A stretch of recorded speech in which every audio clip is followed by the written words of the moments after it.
Diaspora FM, le journal.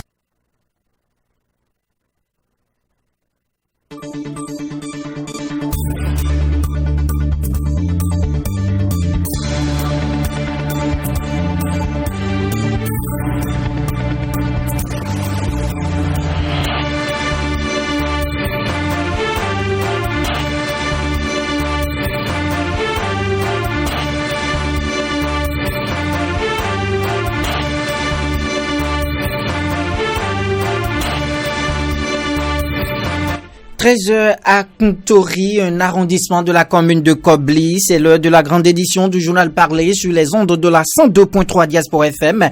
Nous sommes mardi 27 juillet 2021. Mesdames et messieurs, bonjour, voici le sommet de ce journal.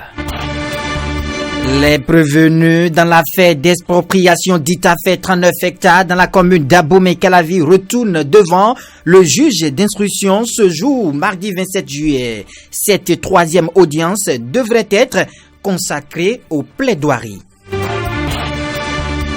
Le ministre béninois en charge de la santé, Benjamin Hunkpatin, a procédé dans la soirée de ce lundi à la réception de 302 400 doses de vaccins Johnson & Johnson. Il s'agit d'un don des États-Unis.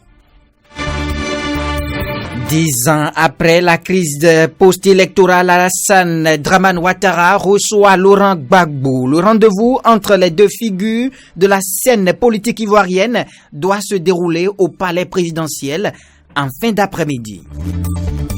Voilà l'essentiel à développer dans cette édition. D'autres sujets vont meubler ce journal. On se retrouve juste après cette courte pause. Aristide Setchi.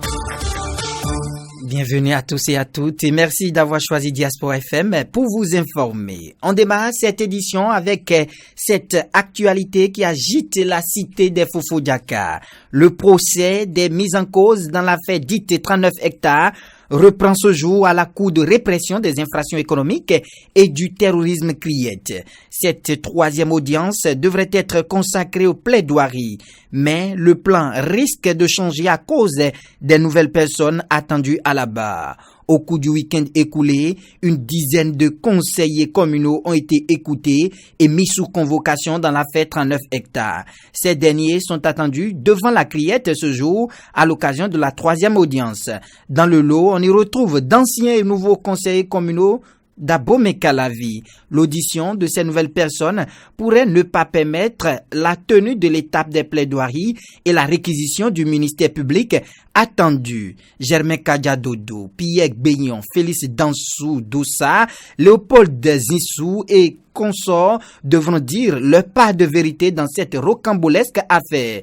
À l'audience du 13 juillet dernier, l'ancien maire Georges Bada a plaidé non coupable. Il dit avoir agi sur instruction de sa hiérarchie, faisant allusion au préfet Jean-Claude Kodia. Lui aussi, à son tour, a confié avoir actionné le maire sur instruction de son ministre de tutelle. Cette édition se poursuit. Les avocats du Bénin sont en formation depuis la matinée de ce lundi. Hier donc à la cour d'appel de Cotonou. C'est le garde des Sceaux qui a procédé au lancement officiel des travaux en présence de la présidence de la Cour constitutionnelle.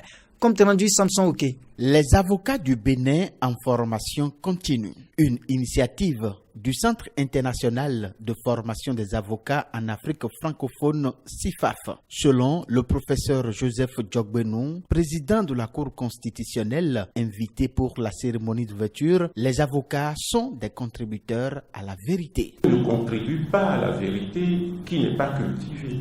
Ne contribue pas à la vérité qui n'est pas formée.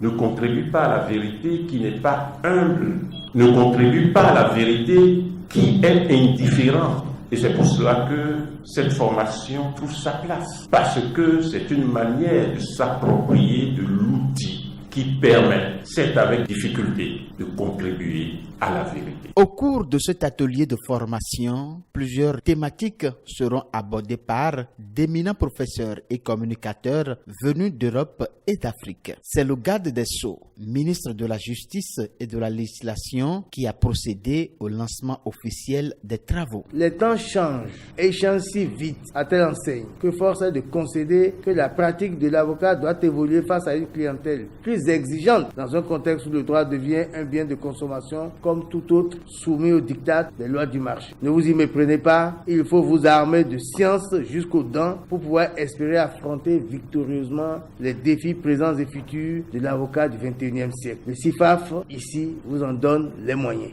Monsieur le bâtonnier, chers invités, monsieur le directeur, d'ores et déjà, je souhaite plein de succès à cette session. Longue vie au CIFAF. Démarré ce 26 juillet, cet atelier de formation prend fin le 30 juillet 2021.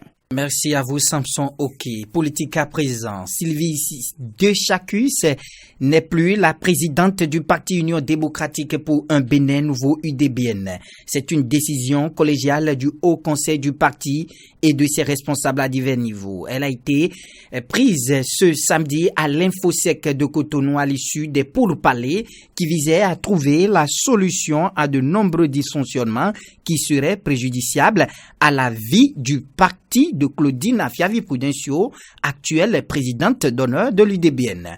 Le chargé de communication du parti, Jules Léandre Kitty, éclaire l'opinion publique sur cette décision. Il est au micro de Clémence Tonoucoin.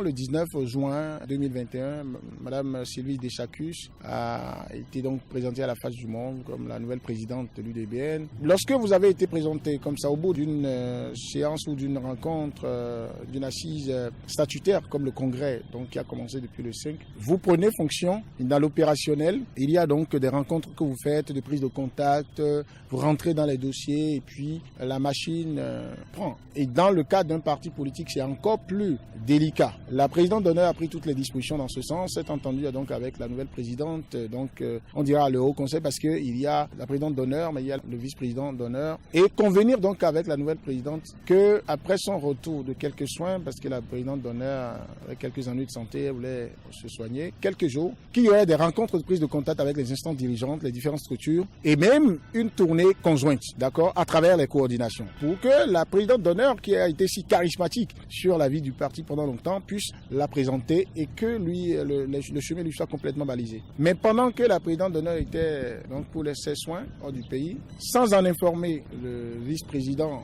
d'honneur, sans en informer les autres instances du parti, à savoir les vice-présidents, il y a eu des contacts qui ont été pris avec les coordonnateurs départementaux, communaux, voire d'arrondissement, sur le dos des instances du parti. Avant ça même, c'est une réunion de prise de contact qui a été initiée par la nouvelle présidente. On y est allé, mais arrivé là, on découvre qu'il y a des intrus, des gens qui ne sont même pas du parti, qui étaient là avec nous. Et les sujets qui ont été abordés le jour-là n'étaient pas les sujets qui sont abordés dans une séance de prise de contact. Et il y avait cette tendance à remettre tout en cause, Bon, après cette séance, on se disait ça allait se calmer le temps que la présidente d'honneur revienne. Mais il y a eu donc des actions. Alors, nous avons demandé à ce que cette marche forcée soit arrêtée. Surtout que cette marche viole les tests, cette marche viole l'entente qu'il y a eu au sommet du parti avant que la présidente d'honneur n'aille se soigner. Ça viole également le principe de bonne collaboration entre les instances. Et ça n'a pas été le cas. Nous n'avons pas été entendus. Il y a le forcing qui était toujours là. On s'est dit, mais il n'y avait aucun problème. Donc ce forcing, il fallait l'arrêter pour mieux comprendre.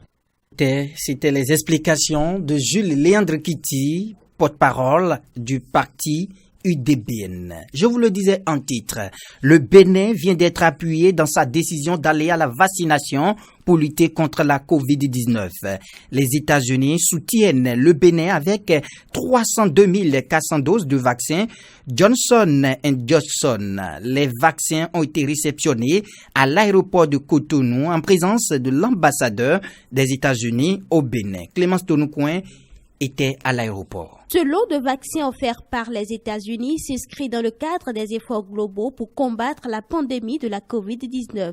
Il permettra de protéger le peuple béninois des ravages du virus et de commencer à réduire les obstacles à la reconstruction de l'économie béninoise. Le ministre de la Santé, Benjamin Hunkpati, a témoigné toute sa gratitude aux donateurs. Ce don de votre pays vient à point nommé, car il permettra au Bénin de donner un véritable coup d'arrêt à la nouvelle vague qui s'annonce. Je vous prie de transmettre les remerciements de tout le peuple béninois et de son gouvernement au peuple fédéral des États-Unis. Je ferai prendre toutes les dispositions techniques nécessaires pour qu'avant la fin de cette semaine, le vaccin soit disponible sur tous les sites dans toutes les communes du Bénin. Fier de soutenir les efforts du Bénin pour combattre la maladie, l'ambassadeur des États-Unis au Bénin, Patricia Mahoney, a réitéré l'engagement des États-Unis à œuvrer en faveur d'un avenir plus sain et plus prospère pour le Bénin et son peuple. Nous continuerons à faire tout ce qui est en notre pouvoir pour construire un monde plus sûr et plus sécurisé et plus sain contre la menace des maladies infectieuses. Selon le bureau régional de l'Organisation mondiale de la santé OMS pour l'Afrique, à peine 2% de la population africaine ont effectivement reçu leurs 2 doses de vaccin contre la COVID-19, raison pour laquelle l'organisation, par la voix de son représentant résident, Mamoudou Aruna Djengare, se réjouit particulièrement de ce don. Désormais, nous avons un grand espoir que grâce à cette aide du gouvernement et du peuple américain, le Bénin est en bonne voie pour atteindre son objectif d'immuniser 40% de sa population contre le virus de la COVID d'ici la fin de décembre 2021. Le vaccin Janssen contre la COVID-19, qui présente l'avantage d'être à dose unique, a été autorisé le 27 février 2021 aux États-Unis par la Food and Drug Administration pour une utilisation chez l'adulte, puis approuvé par le protocole d'autorisation d'utilisation d'urgence de l'OMS en mars 2021 pour un déploiement à travers le mécanisme COVAX de par son efficacité contre l'infection par le coronavirus et surtout contre les formes graves de la maladie. Avec ce vaccin, la population béninoise dispose désormais d'un choix diversifié des vaccins afin de se protéger contre la pandémie de la COVID-19.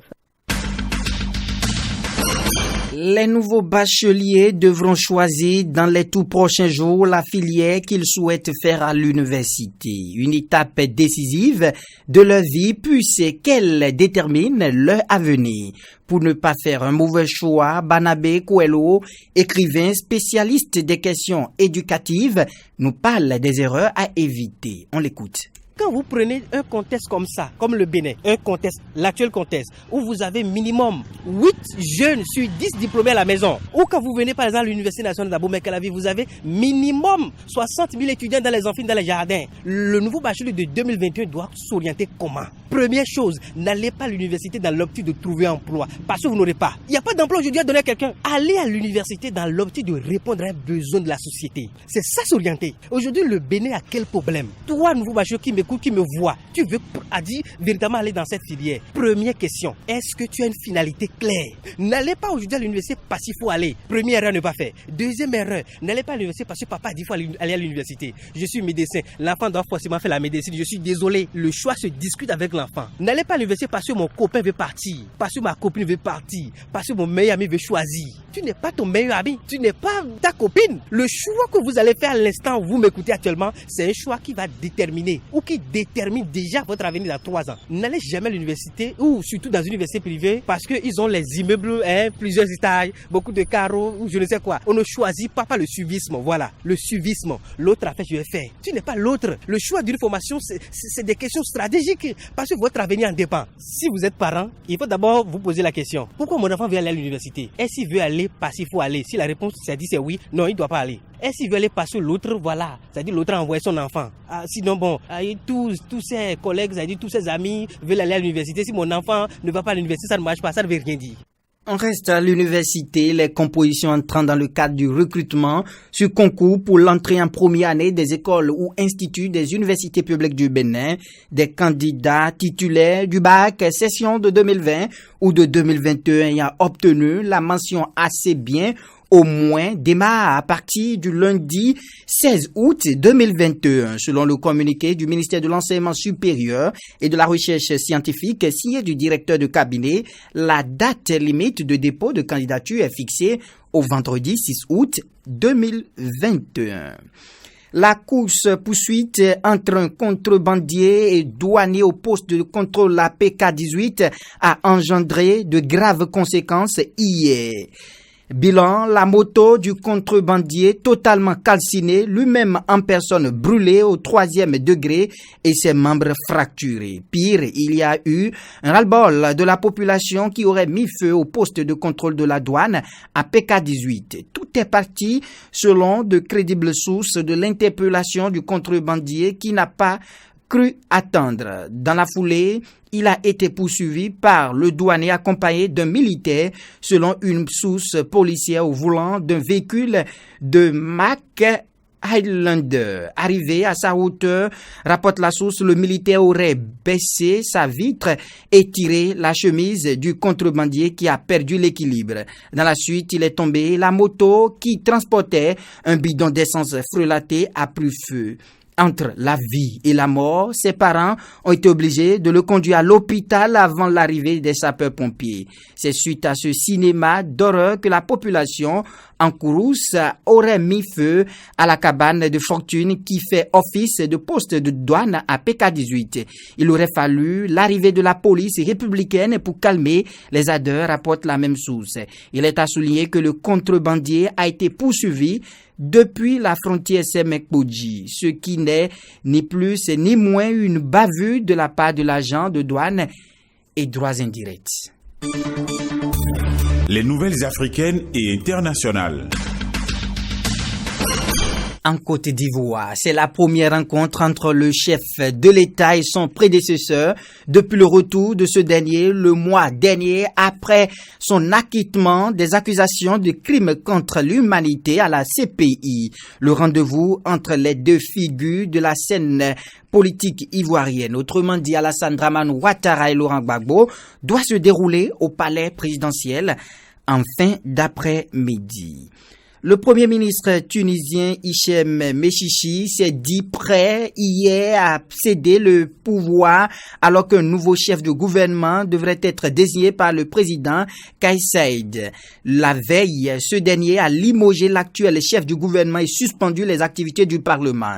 Il a en outre limogé le ministre de la Défense Ibrahim Bartagui et la porte-parole du gouvernement Asna Ben Slimane, également le ministre de la fonction public et ministre de la Justice par intérim. C'est ce jour, mardi 27 juillet, que les confessions religieuses se réunissent pour désigner le délégué à la Commission électorale nationale indépendante CENI. Selon la nouvelle loi, le président de la CENI ne peut être proposé que par les confessions religieuses. Ces dernières ont jusqu'à mercredi pour déposer les procès-verbaux PV de désignation à l'Assemblée nationale. La tâche ne sera pas facile suite aux menaces qu'elles disent subir de la part des politiques. À présent, on porte nos maillots et on croise nos crampons, puis on va sur la pelouse.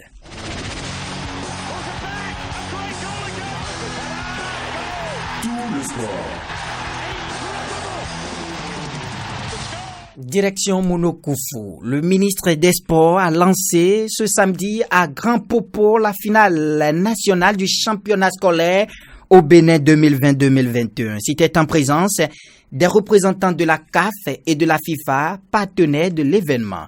Jonas Bouchi. C'est le stade flambant neuf de Grand Popo qui a accueilli les compétitions marquant la phase finale du championnat national scolaire initié par le gouvernement béninois de commun accord avec la CAF et la FIFA. Pour la FIFA, notre vision, c'est de rendre le football véritablement global. Et pour ce faire, nous avons une mission qui est d'essayer de remporter une victoire. La victoire du développement du football pour tous et partout. Et c'est pour ça que symboliquement aujourd'hui, le fait d'être à Grand Popo est important dans ce nouvel équipement flambant neuf, souhaité par le président du Bénin. C'est un événement important pour le football africain, je dirais même mondial. Parce que grâce à la volonté de deux personnes, le président Gianni Infantino de la FIFA et son Excellence M. Patrice Talon qui ont signé une convention en janvier 2020 pour concrétiser cet événement. La présence des représentants de la CAF et de la FIFA au démarrage de cette phase finale témoigne de leur attachement à ce projet de renaissance du football béninois selon le ministre des Sports, Oswald Homeki. Je voudrais ici rappeler que la présente compétition est le fruit de la volonté commune du président Patrice Talon, président de la République du Bénin, et du président Gianni Infantino, président de la FIFA, qui ont bien voulu conduire le Bénin et la FIFA dans la signature de cette convention désormais historique.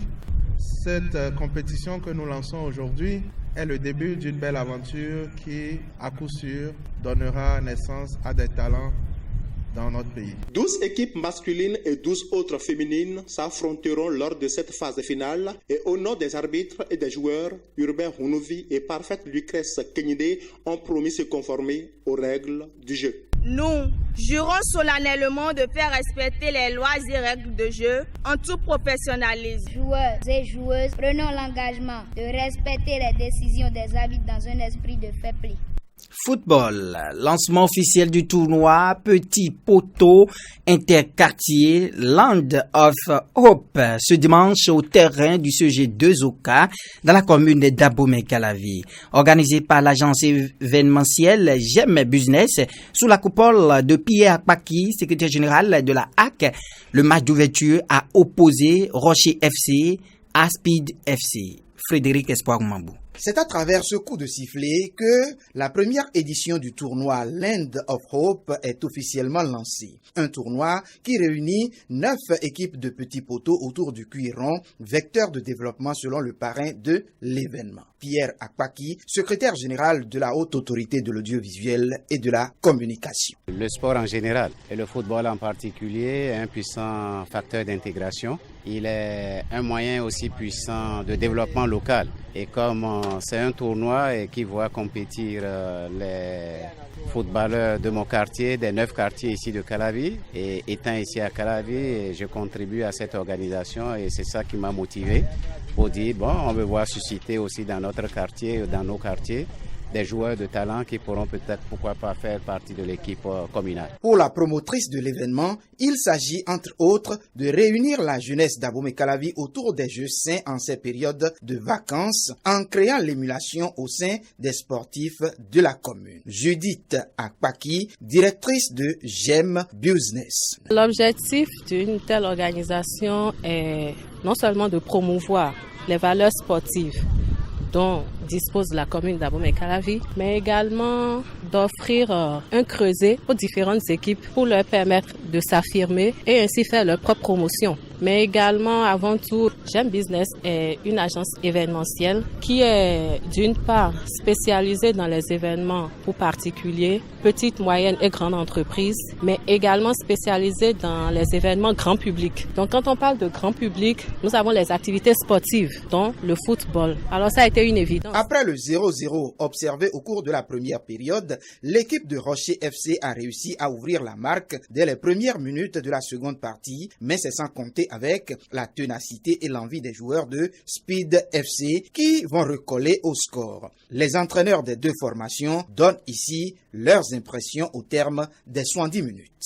On a été cueillis à froid à la reprise de la deuxième partie par un but, mais je crois que mes poulains, ils ont essayé, ils ont eu la tête forte, ils ont pu égaliser. Je crois que c'est de bon augure et je crois que c'est très bon. Il y a eu une erreur défensive que nous ne devons pas commettre, mais on promet que la prochaine fois, on va y corriger, se rattraper, faire de notre mieux. Les prochaines rencontres sont prévues pour le 31 juillet, toujours sur le terrain du CEG2 Zoka d'Abomey-Calavi.